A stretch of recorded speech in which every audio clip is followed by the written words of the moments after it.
Welcome to the Empowered Investor Podcast. Have you ever felt overwhelmed by the sheer volume of choices and voices telling you how to plan or invest for your future? With his straightforward approach, host Keith Matthews of Tulett, Matthews & Associates cuts through the noise to help you create a winning action plan for you and your family. The decision-making framework discussed in this show can transform you and your investment experiences and will increase your odds of becoming financially secure. Learn more and subscribe today at tma-invest.com. Welcome to the Empowered Investor. My name is Keith Matthews, and I'm joined by my co-host, Marcelo Tabuada. Marcelo, how are you today? Keith, I'm doing great. I'm super excited about today's episode. You could call it a juicy subject, so I'm excited about that. I was super impressed also with the episode we just did with Suyon. I think that was amazing for listeners. It's just such a relevant topic, and I'm also excited about the library we started at the company. So that's exciting. Marcelo, tell us a little bit about how you started it, what you're thinking, and what you'd like to accomplish with the library. I've always been a big reader. I'm always bugging the guys here in the office to read more. So I pester people about that. They know that. But it's all about financial empowerment and to educate people for us to become better investors, better human beings, better advisors at large. And yeah, I thought it was a great idea. And, the company's growing. We're getting like young people in here. And also for our clients, sometimes we discuss subjects with clients and then, we can say, hey, we have a great book. Here's a book. Take it, enjoy it, bring it back if you want, give it to a friend, like whatever. Yeah, it's a great initiative. I suspect we'll have about 100 different books within the next month or two, and whether they're internal folks reading them or whether we hand them out to clients or contacts for a good read, I think it's a fabulous initiative. Absolutely. Which brings us to today's subject, Marcelo. This is an interesting one. Money and couples. Yeah. Money and spouses. Money and partners. I'm learning that the hard way. Well, not bad, but there's a journey here. Why are we talking about this subject, Marcelo? Right. So I think couples have to have a common vision. And a lot of the times, money values do not align with that common vision for people in a couple. And this could lead to friction and conflict. And managing finances as a couple is hard. Absolutely. We're going to talk about this throughout the show. There's different age categories. There's different phases. There's different times in relationships where individuals have to be sensitive to money issues and have to understand how to work together. So, Marcelo, we've got some statistics here. What happens if money, finances are not aligned together? In other words, individuals don't share common goals around how to think about money. Well, it leads to friction and conflict, and it could end up in divorce, which is the worst case scenario, right? And so when it comes to divorce, obviously there's national statistics, but there are also stats that you've picked up that speak about what percentage of divorces were caused by financial friction. Yeah, which is a big number. So all these numbers come from a very reliable source, which is Stats Canada. And then they've been compiled by a reputable law firm. So 40% of marriages end up in divorce in Canada. So that's the statistic at large. I think everybody knows that. It's kind of like common knowledge. Then we have, from those 40% that do get divorced, an average of 25% of those couples report that money problems played a key role in the divorce. So it is definitely one of the things that people take into account, or it could be even something that adds up to other problems. And sometimes it could be the main source of the divorce or the conflict. So 1 in 4 partners that get divorced point to financial stress, financial worries, financial not sharing the same visions. Right. And that could be debt. It could be a lack of agreement on how money is spent, how money should be handled, how money should be saved, different types of purchases that are done throughout somebody's life or the life of as a couple. Like, it could be a house, it could be a car, it can be, somebody hiding money in the relationship, not being fully transparent. So those are the things that add to this conflict. Yeah. So we're going to spend today's episode kind of walking through what we see as advisors, because we do see a lot, and trying to add some perspective to help individuals, whether they're accumulators or whether they're retirees, but help them walk through, help them make better decisions together. Absolutely. So, Marcelo, let's discuss some of the main issues that lead couples to financial conflicts. At the foundation, at the core, what's going on here? Yeah, so we've identified 3, and I think they're pretty inclusive. So the first one is each person has a different relationship with money. So that could be from their upbringing, how money was discussed in the family, how your parents handle money, how your parents discussed with you, how things are being purchased. So that's the first one. Then the second one is that the core values about money are just different. Some people have personality traits that maybe bring them to manage money in a different direction, and that could cause some conflict. And then that brings us to the third subject, which is every person has a different financial DNA. So a lot of the things, it's from how your parents discussed it, how your personality comes into play, and then your experiences as a human being. Like just to give you an example, like I work in this industry now, but you grabbed me 15 years ago and I would live paycheck to paycheck. I wouldn't save anything. I would buy whatever I wanted. I was just horrible with money. I had to learn through the years. Also, my wife helped me a lot during this process, but it's not intuitive that just because you have a good personality, it's going to carry on through life, right? So Alex straightened you out. Yep. So your point about money and how you grew up, I think is a huge one. In fact, it's one of the questions we ask when we meet people initially who are expressing an interest of potentially becoming clients. We call that the discovery meeting. And as we go through that process, we actually try to figure out what did their youth look like? What's their relationship with money? And often it continues throughout their life. So if you're a natural saver, that will lead to certain money behaviors. If you're an excessive spender and you've always been that way, that will lead to other types of behaviors. And if you take a natural saver and an aggressive spender, there's the good chance there might be some conflict later on, financial stress and strain on the relationships. And I think it's important to understand those foundations. Right. Like I learned this a lot from like dealing with my wife's family, Alex's family.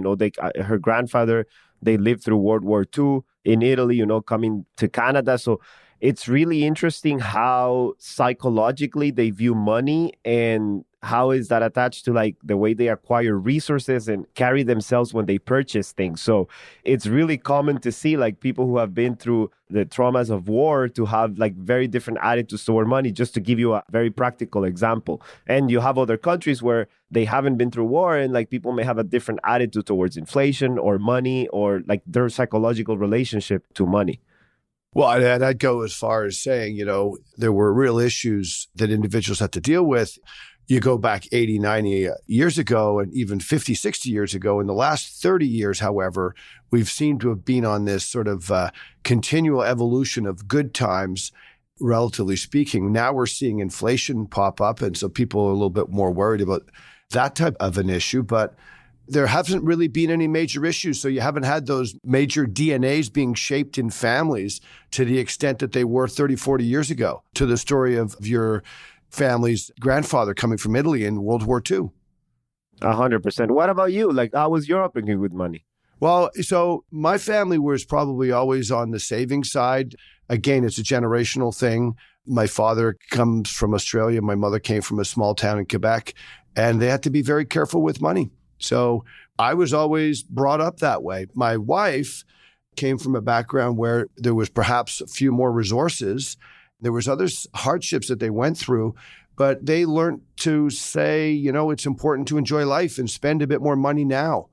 And so what's interesting from our perspective, we had to come together as a compromise a little bit more. And that's what's created for my wife and I, what we think is a pretty good setup. Right. You also grew up abroad, like you lived abroad a few years, right? Like, did that change your experience and how you view money? Well, I grew up in Sri Lanka, Singapore, and Australia. So the first two, Sri Lanka in particular, was a developing country in the 70s. When you live in developing countries, I think that's it gives you a foundation for understanding how people have to live under hardship. And so I saw that with my own eyes. It does mark you, and it does allow you to appreciate things in a different way. 100%. I couldn't agree more.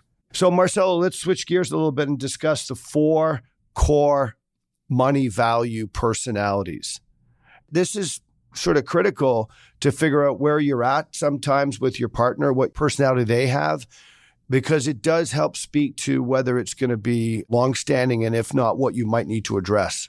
100%. And this is, we have to take this a little bit with a grain of salt because we're trying to box people into different categories, but it doesn't mean that they're mutually exclusive, right? Some people will have maybe a bit of two aspects. So we have to take this with a grain of salt. I think just like with personality tests, right? Some people are like introvert, extroverts. Yeah. 100%, of course, but they're nice ways to think about it. Correct. So we have the first one is spenders. So these are the people who enjoy spending money on themselves and others freely.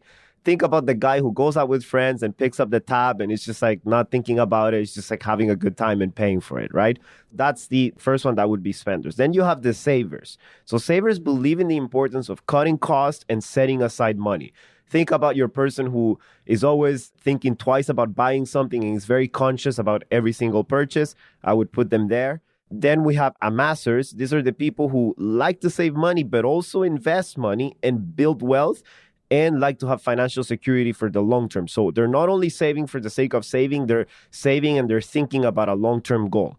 And we have avoiders. So these are the people who don't want to think about money, talk about it, or manage it. They just live life and don't think about it. I saw a joke on the internet and it said something like, in a relationship, there's two types of people. There's the person who builds the spreadsheet and obsesses about it. And there's the person who doesn't care about the spreadsheet, but benefits from it. So I think that summarizes the way I manage finances in my life. Those are 4 great categories, Marcelo, and a great little anecdote. So what happens when these different personalities get married or choose to become partners? Wait, before we move on, you have to tell me where do you fit here? Oh, well, I would have considered myself a natural saver, but thanks to my wife, I think we have a combination of save and spend. And, I think we do it in a reasonable fashion now. Right. I used to be a big spender, and now I've become an amasser thanks to Alex. So big kudos to my wife for that. Oh, very nice. Very nice. So, Marcelo, what happens if you take these 2 different money personalities and bring them together, either in a partnership or in a marriage? It's simple, Keith. So you get increased risk of conflict. It creates strain. It creates anxiety. There's an increased chance of divorce overall. Yeah, of course. Now we're talking about if we have extreme personalities. And like you said, nothing is black and white. So what do these conflicts look like? And we do see that with some client meetings and some scenarios. Let's talk about the real basics and then get into the heavy duty ones. Right. So you can have disagreements on spending and savings goals. I think that's a broad statement, but that's mainly the first one. Then you can have arguments and conflicts, and that creates anxiety in the couple.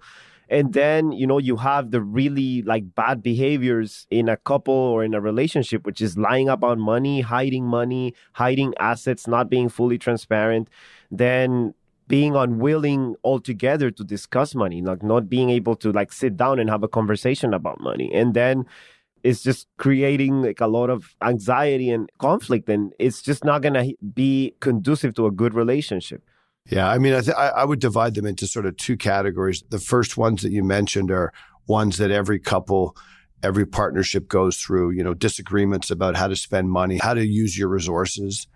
But the more serious ones are the ones you mentioned at the latter stage, which is when couples are misleading and it turns to lying or hiding assets, unwilling to discuss it, being passive aggressive.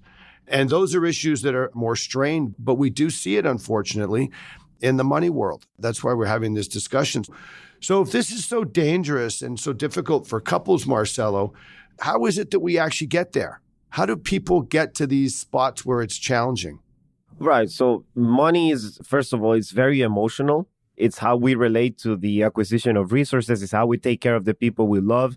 So it's just a hard subject to talk about. And we go back to one of the first things we talked about is your relationship with money matters, and it matters a lot. And every single person has a different relationship with money, and it starts from a young age. So if you have different money relationships and people relate to money differently, this will create trouble, it will create conflict, create anxiety. It's not conducive to a very safe way of carrying a marriage. I agree 100% with you, Marcelo. So much of this is tied to, again, how you were raised and how you feel about money and your relationship with money. So what are the things that couples can do to increase the odds for long-term success? And we've spoken to a lot of couples about this. Let's start going down sort of a list of recommendations. Yeah, I think the first one is just be aware that you have differences and you have to compromise towards the middle. Like that starts with transparency, with the understanding that you two have different money values or different types of personality when it comes to money. Takes a lot of courage and, like bring it to the table, and you have to sit down with your partner and discuss it as a couple and have an honest conversation. So if you have the ability to do that and the ability to understand that, like my partner may have different money values, but we have to have a common goal. And, if there's some compromises to be made, I think that has to be discussed. Yeah. So understand, discuss, compromise. And clearly there's going to be times where people, especially when they're younger and they start try to identify what their partner and spouse looks like, you might actually have to have some really hard conversations. Right. As we mentioned, it's about being transparent, communicate, and understand. We've got a sort of series of action plan items, and we've divided them into two, Marcelo. We've got action plan items for accumulators. What should individuals between the age of, say, 25 and 50 be doing? And then we've got some recommendations for retirees. So let's talk specifically right now, Marcelo, about accumulators. Yeah. So as a baseline, you want to create one financial ecosystem where both partners can live. But for accumulators 25 to 60, it should be a discussion about lifestyle and capital expense and savings goals. I mean, those are the things that you must agree with your couple. Like those are crucial. Yeah. So let's talk about that in relationship to an ecosystem. And this is where things might get a little sensitive because everybody has a different belief system, whether couples should be managing their finances together or whether young couples should have separate finances. There's not necessarily a right or wrong, but we definitely have a preference. So you want to add a few comments around that? The idea of everything from separate bank accounts to separate goals, to separate saving rates. What are your thoughts about that? And let's sort of open this up. Yeah, so for accumulators, I would say you have to agree on paying yourself first. So, if you have a retirement account, you have to think about it as a couple. You can't just say, I'm going to save 20%, but my partner will only save nothing or 10%. So I think that conversation needs to be had, and you have to have a common goal when it comes to this. After that, you have to agree on like the day-to-day expenses. How are you going to manage that? And there's differing views when it comes to this, but I think what we recommend is have one account, full transparency where everybody knows what's going on at all times. And if there are some roadblocks or obstacles, they have to be dealt as a couple. I think it can lead to problems when you start seeing things, oh, this is my financial problem when you're in a marriage and the other person kind of doesn't feel like it's their problem or their goal. So I think for goals, obstacles, and everything, you have to have at least a common conversation about how you want to achieve or go over those obstacles together, right? So that means, obviously joint accounts we're not fans of. The recommendation that we do is have one single account, one single retirement goal, and manage these things together. So, yeah, listen, but is that the way you feel most young people are managing their finances? No. How do you feel that most people are, like when you think about your peer groups out there, how do you feel most people manage their finances? I've seen two extremes. Not extremes, I would say, but I think one is an extreme. The other one is sort of like a compromise in between the two. So one would be where everybody has everything separate, like they're married, but one person has their accounts, the other person has their own accounts, and one is paying certain things in a marriage, the other one is paying certain things. So one could be paying the house and the electricity, the other one could be paying his car or the things that he wants to spend, and then they kind of like come together and share the cost for the common things that they use. So that's the one that I've seen. The other one that I've seen is sort of like a compromise in between, but what the couple says, we'll have joint accounts, but we'll also keep separate accounts, and they pay proportionally based on the income they make as a household. So if one person makes 80% of the household income, they'll pay 80% of the bills, and the other one will pay the 20%. Those are the two things that I see amongst peers my age, peers my group. Yeah. So that's a bit different than what we tend to want to recommend, which is get into the same ecosystem. And I don't have the right answer because, I think you can find people doing a variety of different strategies and it works for them. However, I know that when we typically see individuals maybe discussing and having financial strains, it's because they're not on the same page. They don't have common goals. And I'm a big believer that in order to really make things work, again, I'm older than you, Marcelo, and so it's a bit of a generational thing, but I'm a big believer that individuals need the one ecosystem, one bank account, one way of doing things. You have one mortgage. You don't have four. You should have one retirement. You should be saving, call it that 15 or 20% of your gross family income towards your retirement. And when individuals take on different strategies, my account, my savings, I can't see how that's good long term. But I do recognize that sometimes individuals need the second discretionary accounts to allow them the freedom and flexibility to go do the things they need to do. But we see it later when individuals come in sometimes at the age of 50 and they're not on track. So the flip side to all those individuals who say, let's just manage things separately, there's a high probability that they'll be seeing an advisor when they're 50 and they're not on track. And they're not on track because they never really bought into a plan. They never really bought into a process. Yeah, absolutely. You deal with a lot of retirees, Marcelo. What do you think are the big issues with regards to retirees being on the same page financially and as a couple? I think the two things that are the biggest for this group is the spending they're going to be making in retirement, whether that's like, trips or any new hobbies or any new things that they want to do now that they're living like day to day instead of like going to work and coming back home. And the other one is giving money to their kids, helping them buy a house, giving money to charity. So these are big spending items, right? Like when you're helping a kid or your son or daughter buy, a home, you're not talking about $10,000. We're talking about bigger amounts here. So you have to think about a few things. You have to think, do you both agree on doing this? And also, like, are you torpedoing your retirement plan? Are you torpedoing the sustainability of your portfolio? So these are things that could cause some conflict in this age group, right? 100%. Absolutely. And we speak about this where we see this concept of gray divorce, individuals in their 50s and 60s getting separated and finally divorced.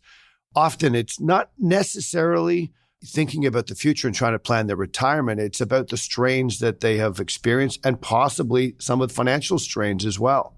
Yeah, another one that I forgot to mention is the downsizing. So you see that a lot where one spouse will say, I don't want to downsize, and the other one will say, yes, let's do it and have a bit more flexibility, just paying a rent. So that could create conflict also because they may have differing views when it comes to this. You're right. Absolutely. Let's go into a few action plans here. So let's talk about new couples. So individuals that are getting together, meeting each other, and then starting to form a relationship.